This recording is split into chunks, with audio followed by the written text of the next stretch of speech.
possamos agradecer.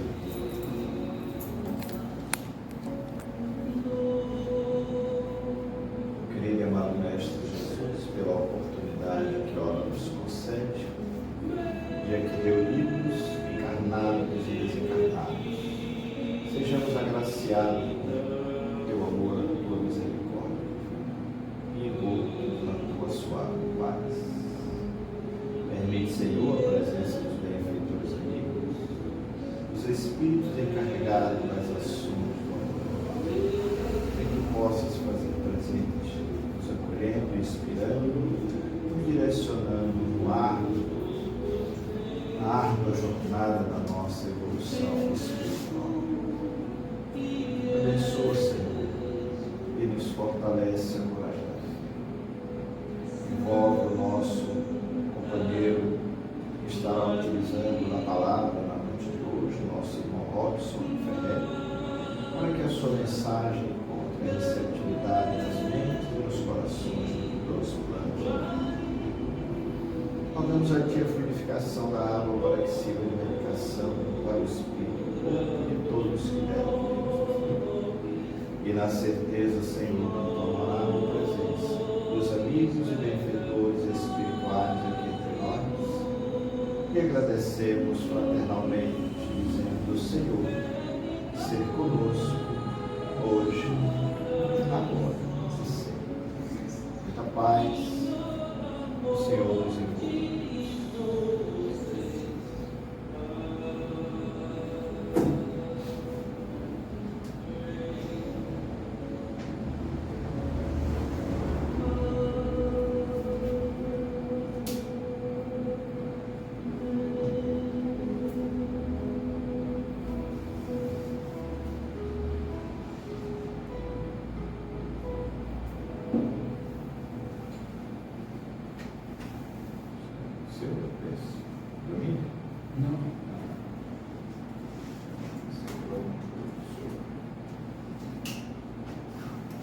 Gente, boa noite. Que a paz esteja com todos nós, sejam todos bem-vindos. O Cristo Paz nos acolhe a todos. As nossas atividades da noite de hoje, a nossa doutrinária pública, quinzenalmente realizada na nossa casa. Como já costumamos dar o alerta, a doutrinária é um tratamento coletivo para todos nós, onde a espiritualidade se faz presente, venindo muitas das nossas distonias e harmonia, nos visitando, nos amparando, tanto encarnados quanto desencarnados. Temos também a alegria de receber os companheiros que vêm de fora aqui trazer o fruto do seu trabalho, do seu estudo, suas pesquisas, para interagir conosco. E a forma mais objetivada de se conhecer e se aprofundar na doutrina espírita é através do estudo, palestras, congressos, seminários, aonde nós vamos tomando contato com o conhecimento da doutrina, não é? Agradecer a todos aqueles que têm colaborado conosco, a senhora Marinilza, por caridade de nos trazer o nosso médio de transporte de hoje. Então, que o Senhor nos abençoe e sejamos bem-vindos. A palestra de hoje temos o nosso irmão Robson com Kardec, a base, Chico, o exemplo. Uma palestra extraordinária, que vai focar o porquê Kardec é a base, porque Chico é o exemplo. Ontem, 3 de outubro de 1804, estaria portando no mundo físico o codificador da doutrina espírita. Hoje, se encarnado estivesse, eu espero um dia a gente estar vivenciando no planeta, que nós tenhamos essa longevidade, Mas isso só os espíritos evoluídos, Sim. Então, Kardec estaria completando ontem 219 anos. Mas o que ele fez em 15 anos da sua existência física, a serviço da doutrina, nos deixando esse legado extraordinário, já valeu tudo. Então nós temos aqui hoje o nosso irmão Robson aí para interagir conosco, nos trazendo essa dupla extraordinária né? Kardec de um lado, o Chico do outro, nos trazendo um exemplo aí de grande profundidade com relação à nossa doutrina. Então vamos convidar aqui nossa irmã Lídia para um breve trecho do nosso Evangelho. Em seguida, nosso irmão Robson terá aí 1 hora para discorrer o seu trabalho. Irmão, que Jesus, os bons espíritos, esteja sempre com você, tá? E seja sempre bem-vindo a essa casa.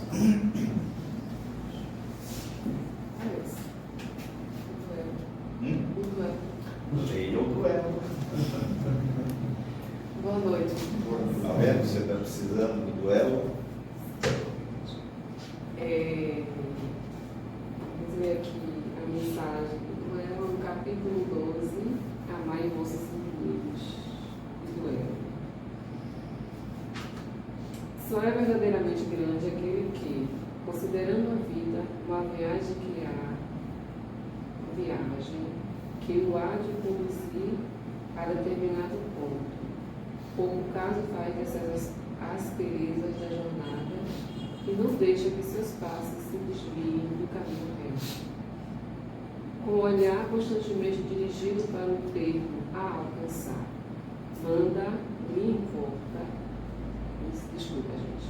com o olhar constantemente dirigido para o termo a alcançar, nada lhe importa que as urzes e os espinhos ameacem produzir ameaçaduras. Umas e outros lhe roçam o epiderme, sem o ferirem nem impedirem de prosseguir a caminhada. Expor seus dias para se vingar de uma injúria é recuar diante das provações da vida. É sempre crime aos olhos de Deus.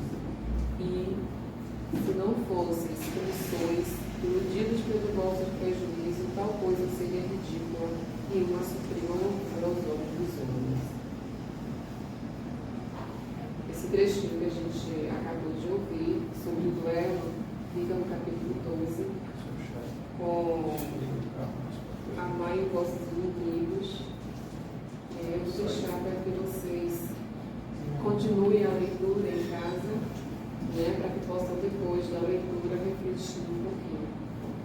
Fica para a gente, nosso irmão Robson.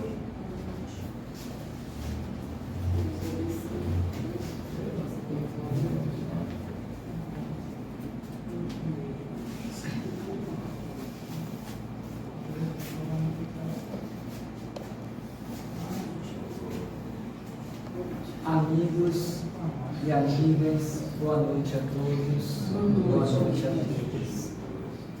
Muita paz e que Jesus nos abençoe hoje a nós.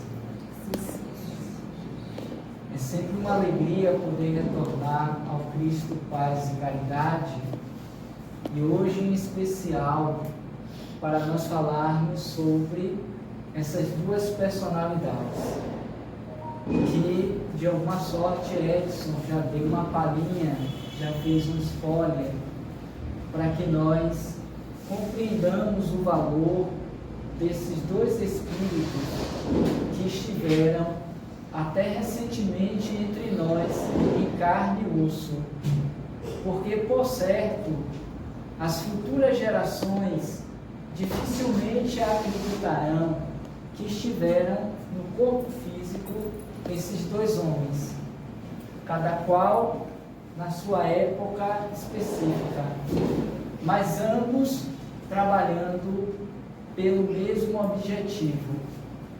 E o objetivo maior deles dois foi despertar em nós a consciência da verdade que liberta, conforme Jesus assim propôs para todos nós, quando também esteve aqui conosco em carne e osso, nos convidando a esse levante, a esse movimento de sairmos de nós mesmos para nos reconhecermos e nos identificarmos como filhos de Deus.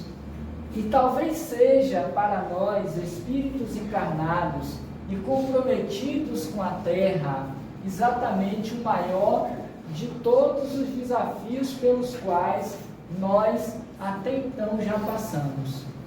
Porque as dificuldades que nós vivenciamos hoje, ou que nós já vivenciamos ontem, são experiências e provas comuns do nosso planeta, e que muito dificilmente nós conseguiremos nos separar delas, nos distanciarmos.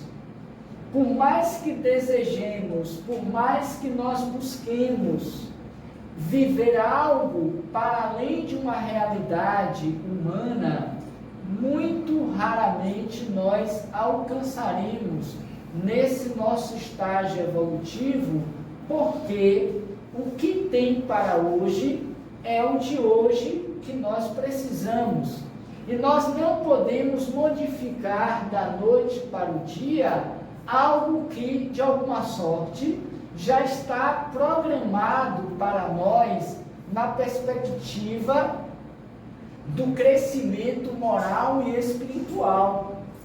Porquanto essas provas, uma vez vivenciadas, suportadas e sublimadas, vão nos capacitar para vivermos outras para além de uma realidade transitória, momentânea, que nós vivenciamos no dia a dia das nossas vivências comuns.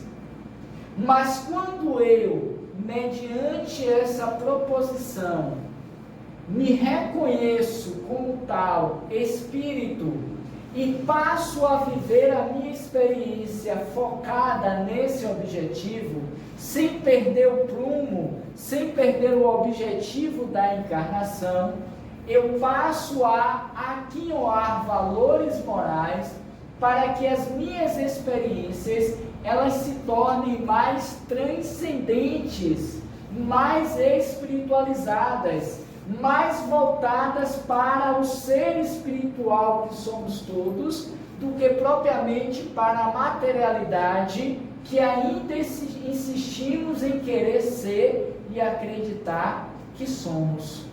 Pois que, em verdade, nós estamos apenas em trânsito, saindo de uma para outra experiência encarnatória, a fim de que esse desabrochar da luz, mediante o autoconhecimento e esta identificação como filhos de Deus, aconteça de uma forma mais intensa, de forma mais consciente, para que em cada encarnação eu possa estar sintonizando com a luz, com o belo, com o divino e poder realizar na Terra as tarefas necessárias para que esse despertamento desta consciência iluminativa possa alcançar o maior número de espectadores, digamos assim, de espíritos encarnados na humanidade, e com isso nós contribuamos de forma efetiva para a ascensão do planeta Terra.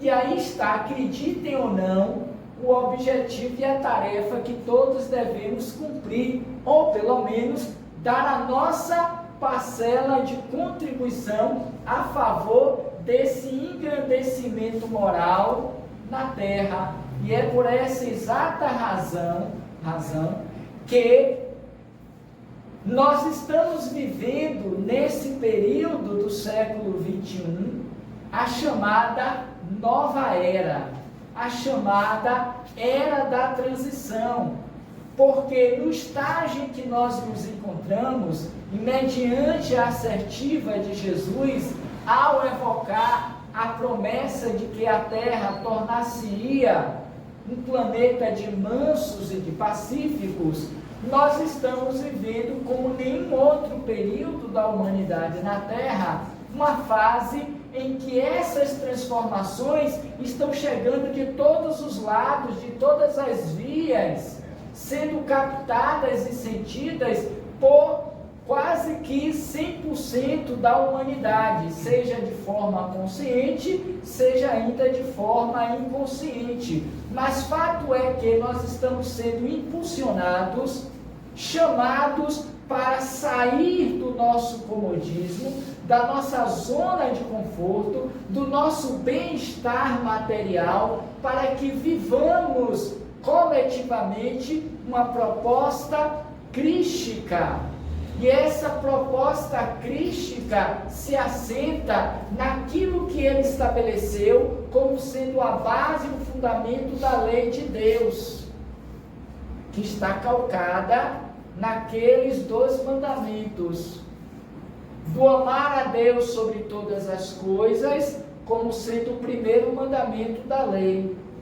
E extensivamente a esse primeiro, também já conhecido por nós, a época de Moisés, ele nos oferece um segundo mandamento que se assemelha a esse primeiro: e amar ao próximo como a si mesmo, porque toda a lei e os profetas estão aí contidos. Ele teve a capacidade de resumir mais de 600 leis e mandamentos da Torá em apenas 2. Tudo mais podem ser jogados fora. São formas de justificativas para dizer o que tem que ser feito. E a nossa vida deveria ser um movimento contínuo para que nós, espíritos encarnados, normalmente nessa experiência encarnatória, dessemos o melhor de nós para sairmos daqui com esta conquista. Evidentemente que não 100%, mas cada vez mais próximo desse objetivo. E é por esta razão que Jesus também, enquanto a segunda revelação para a humanidade terrena, ele vem então nos trazer a proposta da parábola do semeador, quando vai nos dizer que o semeador saiu a semear. E ele vai, na medida em que encontra os terrenos, ele vai jogando a boa semente. E ele observa que em cada terreno esta semente vai ter uma reação, um comportamento diferente em relação ao próprio terreno.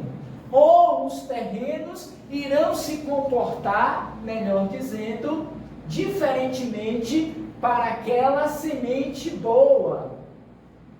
Mas pela insistência, pela continuidade, pela devoção, pela fé, por acreditar naquele objetivo, ele sai a semear, independentemente de como se encontrasse o terreno. Ele acreditava que, embora o terreno não preparado para receber aquela boa semente, a fim de que pudesse frutificar, seja 15, seja 30, seja 60, seja 100 por 1, mas ele sabia que no tempo e no espaço haveria de trazer frutos, porque todos os terrenos, eles são preparados para um tipo de frutificação ou de frutos.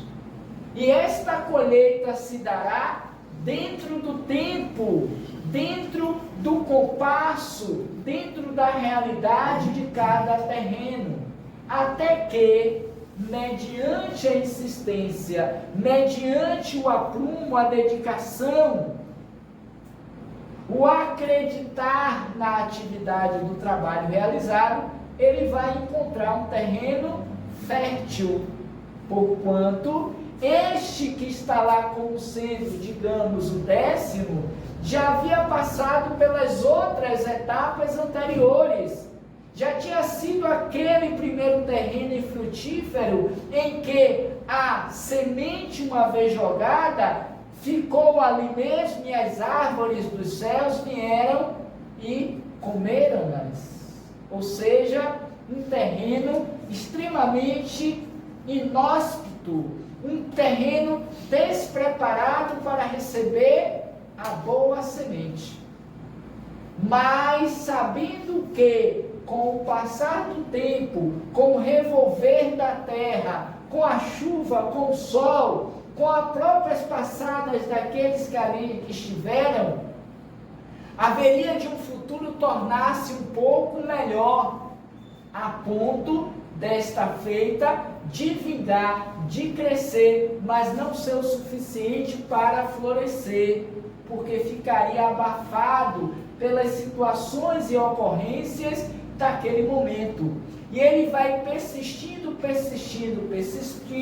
até que chega um dado momento em que ele vai produzir sementes, frutos de 30, de 60, de 100 por um. O que isso tudo tem a ver com a temática de hoje, tão desafiadora, que é falar sobre Kardec, a base, e Chico, o exemplo? Porque se nós não partimos de um pressuposto da reencarnação, enquanto sendo um princípio básico da doutrina espírita, para compreender esta, como tantas outras parábolas do Evangelho, não teríamos sentido estarmos aqui, porque a justiça de Deus se dá mediante esse princípio evolutivo através das reencarnações. Porquanto Deus, ao nos criar, Ele vai estabelecer como base, como regra para todos o início dessa jornada evolutiva, a simplicidade, a ignorância, o desconhecimento da lei, a simplicidade das formas, da capacidade de entendimento, para que mediante o esforço contínuo, o labor pelo trabalho dia a dia, a renovação diária, possa aquela alma simples e ignorante atingir as cumeadas da evolução, a ponto de um dia também poder dizer em sã consciência: eu e o Pai somos um.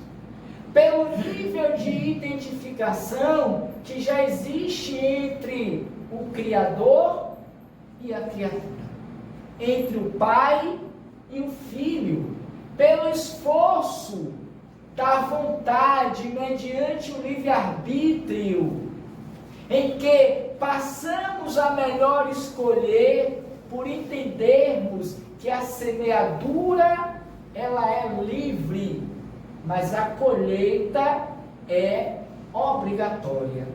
E na medida em que nós vamos fazendo esse movimento de erros, de acertos, de escolhas, nós vamos aprendendo, nós vamos nos capacitando, nos desenvolvendo, nos habilitando para nos tornarmos melhores servidores do Pai na Terra, visto que todos somos co-criadores com Deus.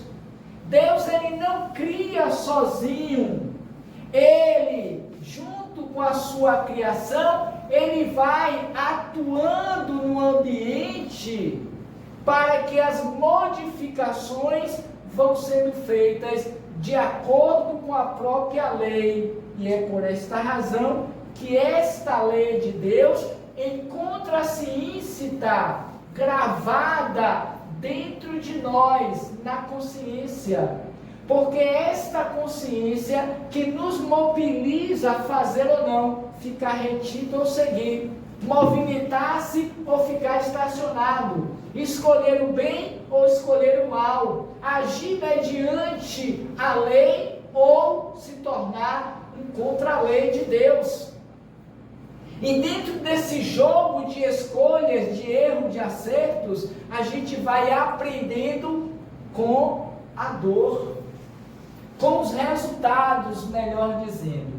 Quando próximos da lei de Deus, resultados bons, bem, avançamos. Quando distanciados da lei, vem o mal. Consequentemente, a dor, o sofrimento, a reeducação daquela alma. Porque dentro do princípio da lei de amor que rege o universo e constitui a matéria primordial divina, nós vamos nos habilitando na vivência desse amor através da dor.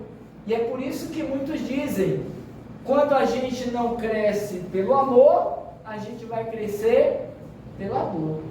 Porque a dor ainda nos é necessária como sendo um aguilhão que nos desperta para a senda do caminho do bem, para o despertamento da consciência divina que existe em nós.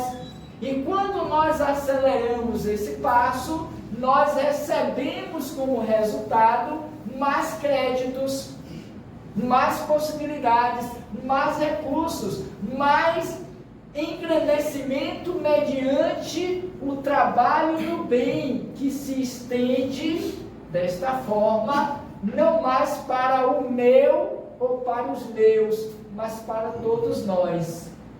E é nessa perspectiva, afunilando para entrarmos propriamente no tema, embora não fugindo dele, é que nós vamos entender por que algumas almas são aparentemente mais agraciadas de recursos do que outras, ou pelo menos para a maioria delas.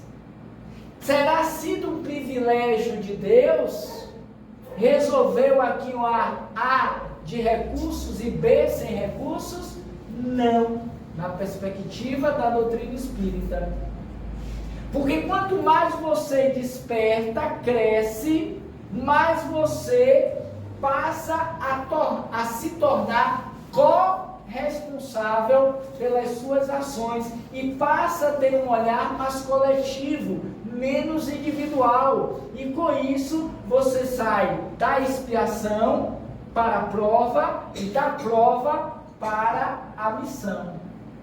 Por isso que vemos raramente, embora em uma quantidade razoável, aquelas almas que estão no mundo, ainda que não vista pelo mundo, mas atuando no psiquismo divino, trabalhando em prol do coletivo da humanidade.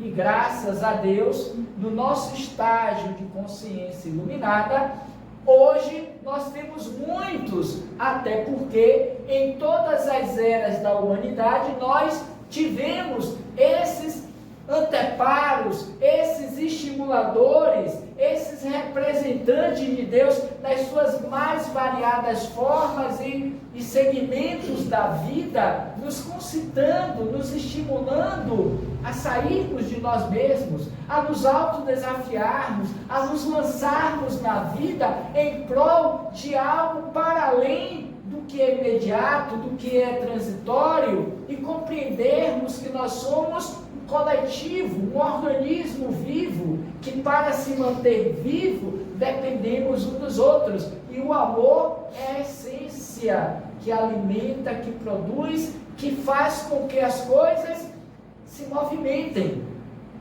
E então ele designa esses filhos mais aquinhoados por terem conquistados, mediante esses terrenos mais produtivos, a trabalhar por uma causa maior. E dentro desse movimento ainda de ascensão planetária, a cada período, a cada época da humanidade, ele nos permite que venham para a Terra, para as sociedades, aqueles filhos e filhas que já despertaram para o dever da consciência, ou a consciência do dever. que é uma das virtudes que nós vamos encontrar no capítulo 17 do Evangelho segundo o Espiritismo, o dever. A exemplo, e salvo engano, do duelo. Porque aquele que já guiou valores morais e espirituais não tem mais necessidade de duelar uns com os outros ou com as coisas, porque é o que nós mais fazemos, uma prática comum à época de Kardec, mas que ainda hoje nós vemos para e passo todos os dias. Existe maior duelo dentro da nossa sociedade do que o trânsito, do que o ambiente de trabalho, do que a própria relação familiar, na qual nós estamos sempre disputando alguma coisa, querendo ser melhor do que o outro, querendo sempre se sair na frente, ainda que por meios ilícitos. Então nós estamos a todo momento duelando com nós mesmos, querendo ser o melhor do que o outro, mais bonito, mais rico, mais apeçonhado, mais isso, mais aquilo, para fazer frente a uma sociedade mascarada, uma sociedade na qual os holofotes precisam estar acesos e direcionados para eles. Enquanto esses poucos, mas significativos, homens e mulheres, espíritos, que trabalham pelo bem da humanidade, silenciam suas vozes, não aparecem tão habitualmente, porque estão a serviço de Deus. E aí nós vemos, dentro das revelações que Deus nos ofereceu, nesse caminhar evolutivo, pelo menos 3 grandes marcos, que são representativos, como sendo etapas vencidas para que uma nova abertura se faça, para que a humanidade continue na evolução. E o primeiro marco ocorre com Moisés, a primeira revelação, em que ele vai trazer o Decálogo, os 10 mandamentos. Nesses 10 mandamentos, ele vai nos trazer um roteiro, conforme a necessidade, o período e as demandas daquelas almas, que não eram outras senão nós mesmos. Nós estávamos lá com Moisés 3.500 anos antes. Nós vivenciamos, como ainda trazemos no inconsciente, o olho por olho, o dente por dente. Bateu, levou. Não volto para casa apanhado. Dou a quem doer, eu digo a minha verdade. Eu estou disputando, eu estou duelando. E se preciso for, para ter o que é meu, o que eu desejo, eu tiro a vida do outro. É o que a gente vê todo dia aqui. Ali, acolá. Porque o nosso estágio de consciência ainda é para essas coisas efêmeras, materiais, sensoriais. Mas nós evoluímos, acreditem, porque para chegar a Moisés foi preciso toda uma retomada de mudança de valores, de movimentação do plano superior, para que chegasse a primeira revelação com os 10 mandamentos. Tipo, é um tempo suficiente de 15 séculos, 13, para chegar à nova revelação. Então, convivemos com a lei, a justiça, desta forma: olho por olho, dente por dente. Provavelmente, essas 2 grandes almas também ali estavam, vivenciando, trabalhando, pegando aquele terreno embrutecido, incapaz de produzir, preparando-se para a grande jornada do porvir. Não sei se vocês já leram aqui o livro A Caminho da Luz. É uma referência maravilhosa para entendermos essa saga da evolução humana na Terra, contada pelo Espírito Emmanuel, pela psicografia de Chico Xavier, um grande exemplo para nós.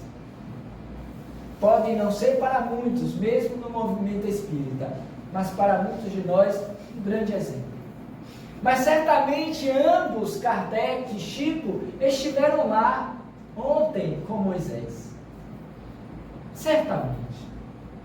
Mas diferente da maioria daqueles que lá estavam, nós, eles tinham uma consciência de um despertar. Provavelmente a dor, o sofrimento, os fizeram despertar para outras grandezas e valores.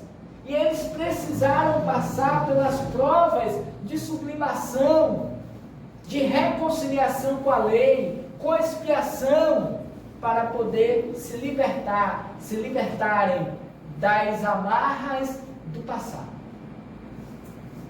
Mas ainda não era o suficiente. Era preciso uma injeção nova de ânimo, de testemunhos, de provas que pudessem alicerçar naquela consciência, naquela mente, a certeza de uma escolha, por uma vontade, não mais por uma imposição da lei. Vê então a outra marcação significativa como nenhuma outra até então na humanidade, com a vinda ou advento de Jesus Cristo. Modelo, o guia. Eles, disso eu não tenho dúvida, viu? Estavam lá também, lado a lado com Cristo, aprendendo, vendo como agora você vai usar a justiça de Moisés com amor, com desprendimento, com renúncia ao próximo. É de lá que nós aprendemos. Hoje, caritativamente, na casa espírita, foi com Jesus, lado a lado, na casa do caminho, junto aos discípulos. Nós fomos, provavelmente, aqueles doentes, enfermos, os cegos, os paralíticos, que Jesus contara nas suas parábolas. Mas apesar da dor, do sofrimento, perpassava em nós um aprendizado, um sentimento de vir a ser, de não mais querer. E muito certamente Kardec, Chico, estavam ali como assistentes, como trabalhadores direto do Cristo, dos discípulos, para aprenderem no ontem histórico o que hoje eles nos ensinaram pela exemplificação do trabalho e do bem. E ali eles viveram e conviveram e aprenderam com Jesus de Nazaré tudo que era necessário para que mais tarde, já em uma outra época, um outro período, e nesse intervalo entre a primeira e a segunda, novas reencarnações, novas lições, novos aprendizados, para solidificar o aprendizado. Qual acontecia, talvez hoje nem tanto, com os alunos das escolas, que o professor passava a lição e nós repetíamos no caderno em casa tantas vezes quanto necessário até aprendermos a tabuada, a escrevermos, a melhorar a nossa caligrafia, a aprender esse ou aquele teorema. Se não fosse a prática, os vários exercícios que nós levávamos como dever de casa, que hoje nem tanto se vê isso, nós não tínhamos aprendido o básico necessário. Esses exercícios repetitivos são as experiências comuns da vida, através das sucessivas encarnações, porque o que a gente não consegue fazer em uma, a gente vai fazer em outra, porque estão todas elas interligadas, para que o aprendizado se consolide, para que o aprendizado se engrandeça, que a nossa plasticidade psíquica e espiritual se estenda para além de uma reza, de um ritual, de uma prática exterior, para conceber um sentimento interno, um desejo de fazer, de participar, de contribuir, de doar-se em nome do amor. Vem então Jesus e que nos propõe isso. Amem-se uns aos outros. Eis o primeiro mandamento: amai a Deus sobre todas as coisas e ao próximo como a si mesmo. Se queres ser o meu discípulo, que seja o servidor de todos. A prática da caridade, a base do ensinamento de Jesus, o amor e a ação. E sabendo que não poderia ficar muito tempo, 3 anos, praticamente dos 33 vividos, eis que ele então nos faz a promessa de que haveria de vir no tempo histórico da humanidade um novo Consolador, para fazer com que nós nos relembrássemos de tudo quanto fora dito por ele, as suas exemplificações, os seus ditos, as suas histórias, a sua imagem e aquelas outras que não poderiam ser ditas até então. E eis que 18 séculos depois, na figura não de um homem, mas de um conjunto de almas que naquela movimentação das chamadas mesas girantes anunciava a terceira revelação, o Consolador prometido por Jesus, nos apresentando a terceira revelação, trazendo na base, a imortalidade da alma. Como precisaria de um líder, de um organizador, de um educador para dar sequência, forma, didatismo, convidar aquele que dentre os muitos possíveis estaria na melhor condição para a execução da tarefa. Chama-se então aquele que historicamente fora conhecido como Hippolyte Léon Denisard Rivail, um educador francês de Lyon, Paris. E aos 50 anos, precisamente, ele toma ciência daqueles fatos, porque antes ele estava vivendo uma realidade de mundo como educador, sem fugir dos princípios éticos morais, porque na base do seu projeto humano estava a educação daquelas almas. Engraçado, né? Parece coincidência. Primeiro ele vai educar no cognitivo, no que é humano, no que é de conhecimento gramatical, para depois educar a alma, a partir dos princípios das leis de Deus. E aí quando ele toma consciência dos fenômenos, duvidando inicialmente, porque também era um pesquisador, ele era um cientista, ele vai então, ao aceitar o fenômeno, ele vai se predispor. Ele vai se predispor.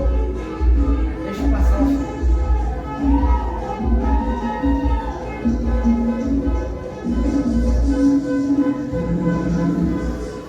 Ele vai se predispor a fazer inicialmente uma investigação para refutar aqueles eventos, mas só que ele não consegue.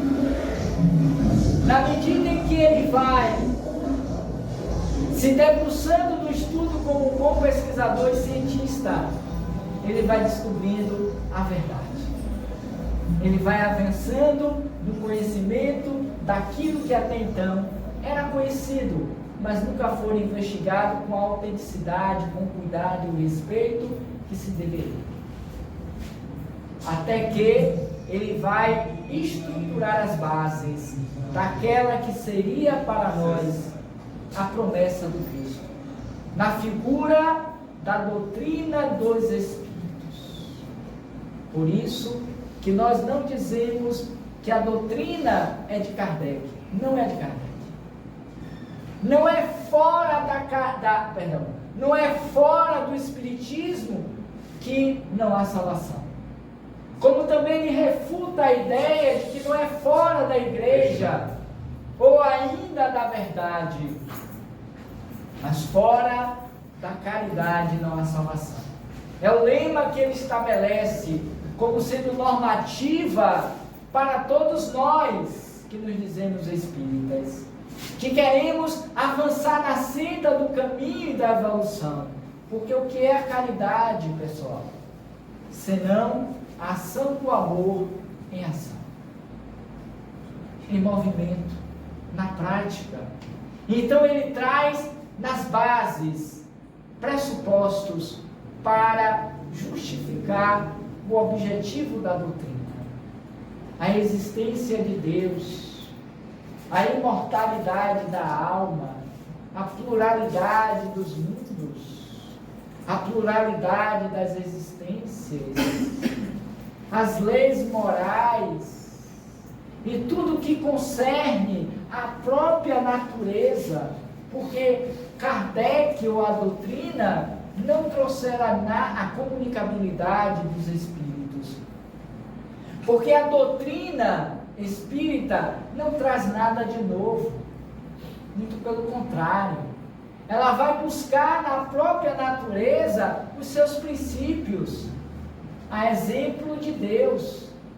Não é o espiritismo que inventa Deus, cria Deus, reforça a ideia de um Deus amor, de um Deus justiça, de misericórdia, qual o nosso guia, o nosso modelo nos apresentou, um Deus Pai, um Deus amoroso. Ele segue na mesma linha do entendimento, a exemplo da pluralidade das existências. Não foi criada, eles que vieram para dizer que a vida continuava. E o Espiritismo só surgiu no contexto da humanidade, da Terra, em 18 de abril de 1854, porque 4 anos antes, pouco mais, pouco menos, eles já estavam presentes dizendo, através das movimentações das mesas, de que eles existiam. O que Kardec fez foi dar um alinhamento, um curso, deu metodologia através da mediunidade. Como também a comunicabilidade não foi uma invenção do Espiritismo, eles já se comunicavam com as batidas, com as escritas, com os fenômenos físicos. Estou aqui, e aí, vão fazer o que comigo? Percebem? A vida segue. E tantos outros que a doutrina espírita se fundamenta. Então Kardec, ele veio trazer a mensagem que o Cristo à época trouxera, mas sem poder apresentar na grandiosidade com que hoje a doutrina espírita assim o faz. Não porque Jesus não pudesse fazê-lo, longe disso, não é a questão em pauta, é porque ele entendia que ainda não era possível. E como um educador zeloso, que não passa o ensinamento para além da compreensão dos alunos, ele preferiu silenciar e aguardar. Ou melhor, ele trouxera por parábolas, a exemplo da reencarnação, mediante o diálogo com Nicodemos, o doutor da lei. Nicodemos, uma coisa eu posso lhe garantir: para entrar no reino de Deus, que era o questionamento do doutor da lei, é preciso nascer de novo. Nascer muito mais do que de novo. Era preciso nascer da água e do Espírito, simbolizando os processos gestativos biológicos do corpo. Porque ninguém vive no corpo sem o processo biológico do nascimento. Ninguém cai de paraquedas. E do espírito, as mudanças, as transformações, as renúncias, as conquistas morais que nós alcançamos em uma encarnação, embora não todas, mas aquelas que são possíveis e necessárias quando assim empreendemos a jornada, para sairmos mais robustecidos, fortalecidos, conscientes e desejosos de sair de mim para o outro. Quem é que não se lembra aquela passagem quando Jesus questiona em meio à multidão: quem me tocou? Quem me tocou? Questiona 2, 3 vezes. E os discípulos, sem entenderem muito bem aquele questionamento, considerando a multidão em volta deles, um deles questiona Jesus: mas como saber, Senhor, tanta gente? Não tem como dizer que ele tocou. E Jesus insiste: alguém me tocou, alguém me tocou. Por quê? Porque uma virtude saiu de mim. É esta virtude que ainda não sai de nós que precisa começar a acontecer nesses dias de hoje. A exemplo de Chico Xavier. Chico Xavier é um exemplo dessas almas abnegadas que entendeu o chamamento, o convite para trabalhar na sua vinha, a vinha do Senhor. E disse: sim, Senhor, estarei contigo na madrugada, antes que o sol comece a raiar. E ele então vai começar, dia e noite e dia, peregrinando junto a Jesus, levando a palavra, levando os ensinamentos, praticando acima de tudo, para um dia ser também qualificado como um bom trabalhador, um bom samaritano, aquele que vai ser o exemplo para nós na doutrina, como talvez o que mais tenha alcançado a consciência do dever, do fazer e do praticar o bem, a caridade, a viver o amor. Porque por mais que falemos dessas duas almas, como de tantas outras que estão nessa mesma proposição, por mais que falemos, ainda ficaremos devendo. Porque tudo que fora contado pelos seus biógrafos, pelos seus pesquisadores, é 1%, 2%. Aquele que mais conseguiu seguir além dos outros deve ter chegado a 5%. Porque são almas que não se revelam pelo exterior, se revelam pela vivência do que postulam. Não discursam, não debatem, não prodigaliza verbalmente, apenas vive na simplicidade, nas situações, pelos exemplos que eles já são capazes de dar àqueles que os seguem. E Chico Xavier, na doutrina espírita, depois de Allan Kardec, é o melhor exemplo que nós podemos ter do verdadeiro espírita. Pelo empenho, pela dedicação, pela tolerância, pela renúncia, pelo trabalho dentro e fora da casa espírita. Ele não estava circunscrito a uma casa física. Ele estava onde o Cristo o chamasse.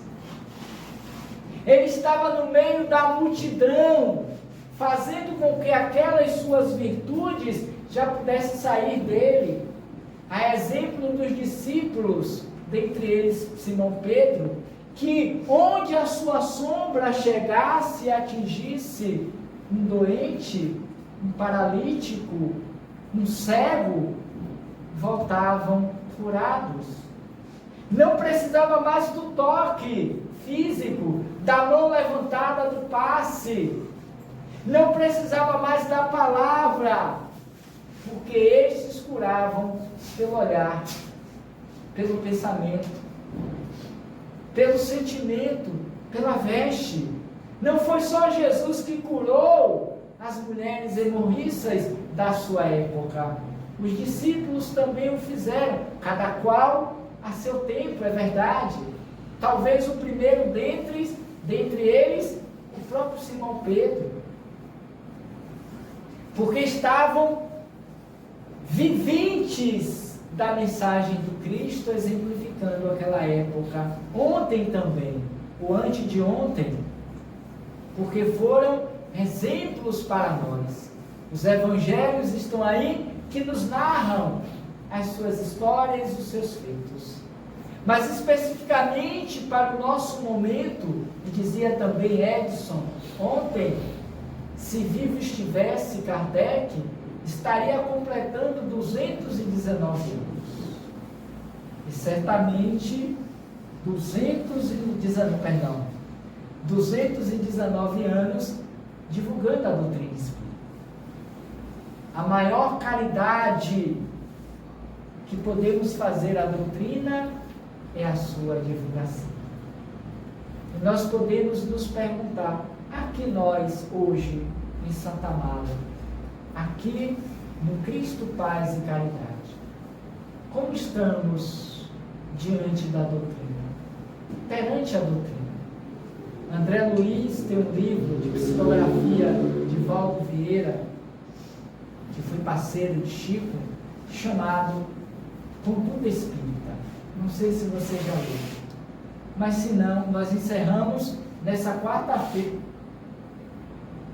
Encerramos hoje, pela manhã, o livro 47 mensagens. Isso quer dizer um ano, praticamente um ano. Começamos em outubro, acho que foi dia 9. Não, terminamos agora, começamos dia 14 do ano passado, de outubro, e encerramos agora dia 9, eu acho que é mais ou menos 27, alguma coisa assim. Nessa quarta agora. Não, o dia 8, todo atrapalhado. Dia hoje, dia 4. Então, daqui mais 10 dias se completaria um ano de estudo semanal ininterrupto do livro. E aí, me recorda aqui 2 mensagens, lá no canal Roteiro Espírita. 2 mensagens. Conduta espírita perante a doutrina. Foi a penúltima, por sinal, da semana passada. E a anterior era conduta espírita perante a codificação. Parecem coisas iguais, mas não são. André Luiz traz lembretes, sugestões de como deve ser a conduta espírita, do espírita perante a codificação espírita. A outra é perante a doutrina espírita. Como nós nos conduzimos, a exemplo de Chico, a exemplo de Kardec, a exemplo de Divaldo, que vimos ontem na mansão, 96 anos dedicados à divulgação do Espiritismo. Com todas as dificuldades, com todos os problemas de saúde, com todas as limitações físicas, nós reclamamos de uma dor de cabeça, de um mal-estar, de um enjoo, de uma chuva. Divaldo Franco, desde antes da pandemia, vem sofrendo dores horríveis, quer seja pela idade, quer seja pelos problemas contraídos por conta da pandemia. Ele teve Covid. É uma tosse que não larga mais, já esteve pior. São dores, dizia uma companheira Ih, rapaz, vai gravar, nem posso dizer. Ainda bem que eu me lembrei, porque ela disse, olha, continua. Então eu vou suprimir essa parte. Mas enfim. Então são dores que ele vivencia no silêncio da madrugada. Ali, falando para quem o acompanha pelo canal da Mansão do Caminho no YouTube, e nós fazemos semanalmente, todas as quintas e todos os sábados. Aparece sorrindo, brincando, gracejando, fazendo aqui e ali uma piada, contando as suas histórias aprendidas e vivenciadas ao longo dos seus 96 anos. Que desde cedo, meninote, lá em Feira de Santana, diante dos fenômenos mediúnicos, teve a oportunidade de encontrar a doutrina espírita. E de lá para cá nunca mais se apartou dela. E ele disse ontem que todos os dias, todos, desde quando leu pela primeira vez até hoje, nunca deixou de ler um dia sequer o Evangelho segundo o Espiritismo. E eu perguntaria a vocês e a mim, qual foi a última vez que nós lemos o Evangelho segundo o Espiritismo? Quantas vezes lemos o Evangelho segundo o Espiritismo?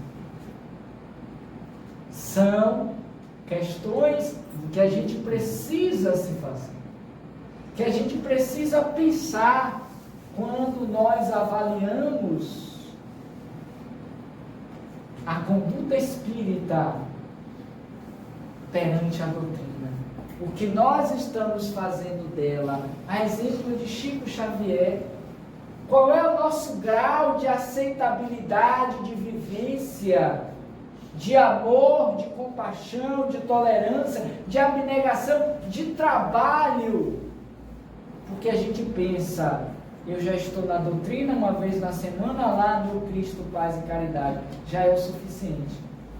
Já estou dando demais 2 vezes na semana. Se for 3, vou me separar do esposo da esposa.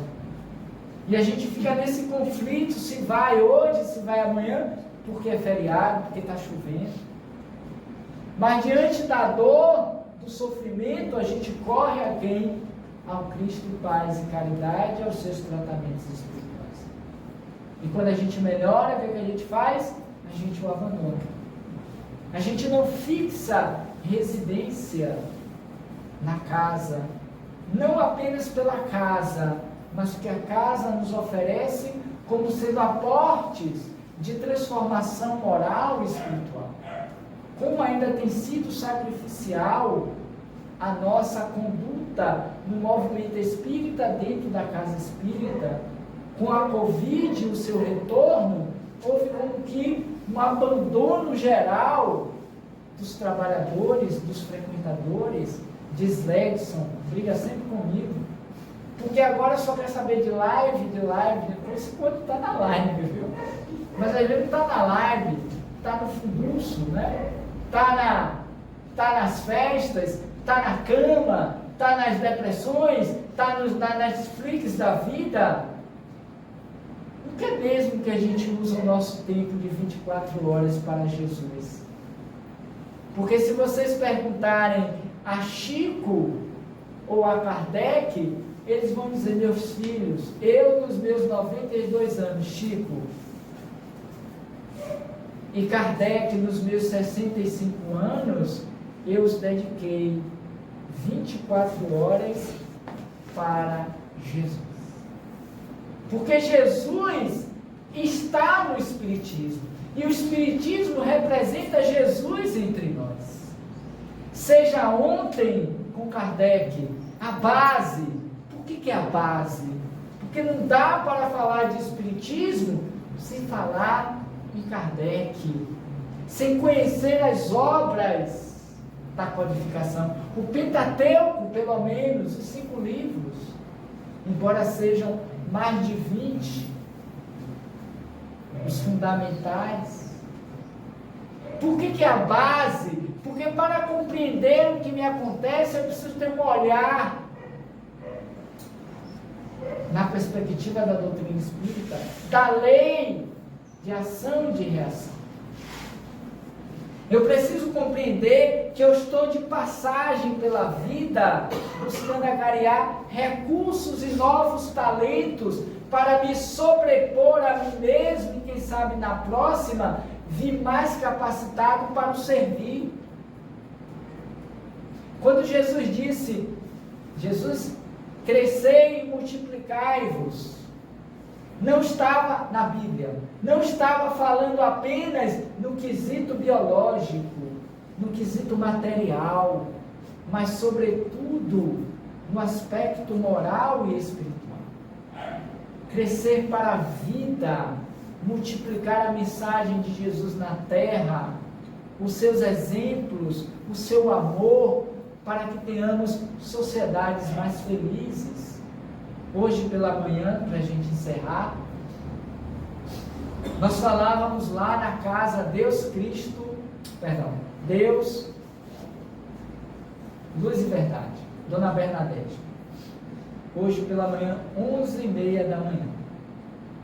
E estava cheio, viu? Isso, rapaz, coragem, não sei se eu vinha não.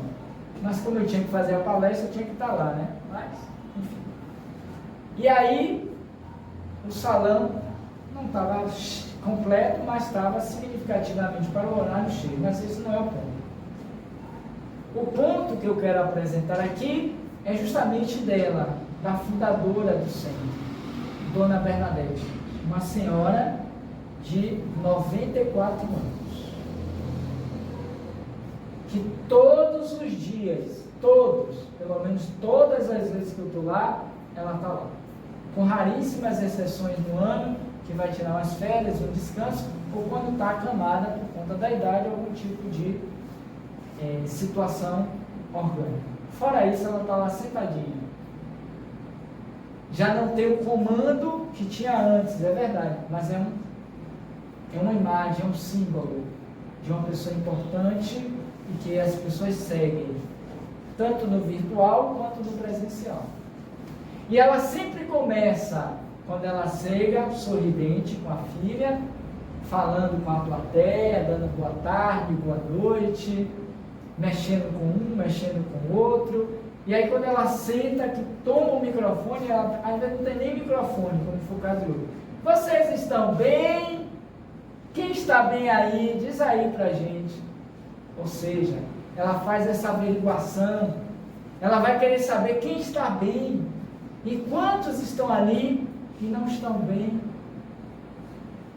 mas estão encontrando na doutrina o consolo, estão encontrando na palavra de Jesus, mediante os Espíritos, as explicações para os seus males, as suas aflições. O vinde a mim, do capítulo 5, do capítulo 6 do Evangelho, com Cristo Consolador, vinde a mim todos vós que se achais aflitos e sobrecarregados. Recentemente fizemos uma outra palestra, presencial também, pegando um tema do livro Pão Nosso, de Emmanuel Puxico, que o título é Onde Estão? Eu sugiro a vocês essa leitura, ainda esta semana. Onde estão? Número 130 é o capítulo. Já estou dando todas as dicas para dizer, não achei não. É muita mensagem, não consegui achar. Capítulo 130, Pão Nosso. Onde estão? A gente pode se fazer essa pergunta, onde estamos? Em relação a Chico, em relação a Kardec, que é a base, porque não dá para falar de doutrina espírita sem evocar a presença de Allan Kardec. Como não dá para falar de espiritismo sem evocar o exemplo de Chico Xavier. Um menino que conheceu aos 16 anos de idade a doutrina dos espíritos, mas cujos espíritos já estavam com ele desde cedo, criança, que passou pelo infortúnio de perder a mãe em pouca idade, menos de 10 anos, e tem que conviver com a madrasta que dava garfada, que fazia uma série de tortura, hoje ela seria presa, né? Provavelmente, por conta da ação que ela infligia o sobrinho passado. Mas nem por isso ele deixou de sustentar na sua fé, na sua experiência com Cristo, o desejo de servi-lo durante 92 anos, no corpo. Porque se nós nos perguntássemos, para fechar, onde estaria Chico Xavier? Porque nesse livro, eu ia fazer algumas referências, mas eu preferi trabalhar a partir das ideias que ele traz. Aprendendo com Chico Xavier, um exemplo de vida. Está aí um bom livro para ler. Conhecer um pouco a história desse missionário de Jesus, que até 2002, 21 anos atrás, estava em carne e osso conosco, lá em Uberaba. Mas Chico Xavier não é um espírito de uma centro espírita, de uma doutrina religiosa. Chico Xavier é um espírito cosmopolítico, que chama. É um espírito do universo, é um espírito universal. Transcendeu as paredes da casa espírita. Onde estaria hoje Chico Xavier com aquela sua boina, aquele jeito manso de um bom mineiro? Certamente, não sei onde ele está agora, mas certamente posso afiançar que ele está a serviço de Jesus, como exemplo para nós. Se nós perguntássemos, onde está agora Allan Kardec, o Espírito, que dizem ser, viu? Não sei se é, eu acredito até que seja possível, talvez seja aquele que melhor exemplifique a reencarnação de Allan Kardec. Dizem ser eles o mesmo Espírito. Há controvérsia, mas não sei porquê, pode ser também. Porque Allan Kardec dissera que a sua encarnação, a sua reencarnação seria breve. Chico vai encarnar em 1900, salvo engano, no início do século. 910, obrigado. 1910. E Kardec vai desencarnar em 69, 1800. Então, curto prazo de tempo para que ele retomasse, para dar continuidade ao trabalho que começara. Com Kardec no intelectual, no cognitivo, para assentar as bases de uma doutrina. E agora, como Chico, se é que é, viu? Não estou dizendo que é. Se for, e eu não vejo nada contra, para trabalhar o exemplo do amor, da fraternidade, da caridade, nos convidando a esse exercício. Por isso vai dizer Kardec, espíritas, eis aí o primeiro mandamento, amai-vos. Eis aí o segundo, instruí-vos. E Kardec e Chico são os dois grandes exemplos que podemos trazer como tendo sido fiéis ao propósito de Jesus, de viver a sua mensagem como nenhum outro vivera entre nós até então. Não porque sejam espíritas, mas porque são homens de bem, espíritos que arregaçaram as mangas e pelo trabalho e a serviço do amor reencarnaram para darem exemplos para nós outros que estamos ainda retardatariamente em busca dessa consolidação com relação ao que queremos para nós no futuro próximo. Porque não adianta falar de transição planetária, mundo novo, nova era, capítulo 19 ou 18 da Gênese. Não adianta falar sobre nova era, como no próprio livro do Evangelho, no primeiro capítulo, a nova era, sem que nós vivamos como viveram Kardec e Chico Xavier. Portanto, para essas duas grandes almas, a nossa gratidão, nosso apreço, e que possamos nos espelhar neles como exemplos daqueles que querem também e rapidamente, pelo esforço e pelo trabalho, se aproximar de Jesus, ainda, quem sabe, nessa encarnação. Porque aqueles que porfiarem fiéis até o fim, receberão muito mais do nosso irmão maior, Jesus de Nazaré. No mais, nossa gratidão, nosso agradecimento a todos vocês pela acolhida mais uma vez, com esperança de retorno. Muita paz, muito obrigado a todos.